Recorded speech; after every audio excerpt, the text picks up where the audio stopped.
சக்தியோட பைக்ல பின்னாடி உட்கார்ந்துட்டு போற நாளை எதிர்பார்த்துட்டு இருந்தா அந்த நந்தினியால பைக்க விக்கிறன்றாரு.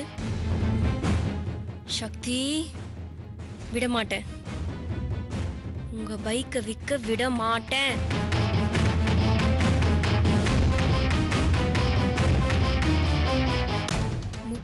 ரூபாய் வேணும்னு சொல்றாரே. பணத்துக்கு என்ன பண்ணலாம்? இதை பத்திரமாவையே நாளைக்கு கண்ணை வந்தவொடனே இதை கொடுக்கணும். ஏங்க வர வழியிலேயே கண்ணங்கிட்ட கொடுத்துட்டு வர வேண்டியதானே? அம்மா நாளைக்கு தான் கண்ணை ஊர்ல இருந்தே வர்றான். நாளைக்கு பேங்க் லீவு, அதனால தான் இப்போவே பணத்தை ட்ராப் பண்ணி கொண்டு வந்துட்டேன். எங்க பேங்க் லீவா இருந்தா என்னங்க, ஏடிஎம்ல எடுத்து கொடுக்க வேண்டியதானே? இந்த பாரு, இப்பெல்லாம் மாசத்துக்கு 5 தடவைக்கு மேல ஏடிஎம்ல பணம் எடுத்தா 20 ரூபாய் சார்ஜ் பண்றாங்க. ஏங்க 20 ரூபாய் தானே, போனா போயிட்டு போதுங்க.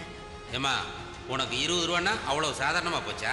இங்க பாரு, ஒவ்வொரு ரூபாய்க்கும் கணக்கு பார்த்து சம்பாதிச்சதுனால தான் நாம இன்னைக்கு இந்த நிலைமையில இருக்கிறோம். ஆரம்பிச்சிட்டீங்களா உங்க புராணத்தை? என்ன மன்னிச்சிடுங்க, தெரியாம கேட்டுட்டேன். அப்படி வா வழிக்கு.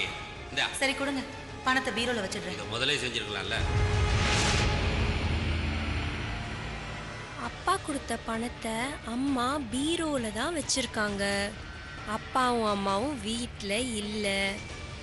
அந்த பணத்தை எடுத்து கொடுத்துட்டா ப்ராப்ளம் சால்வ்.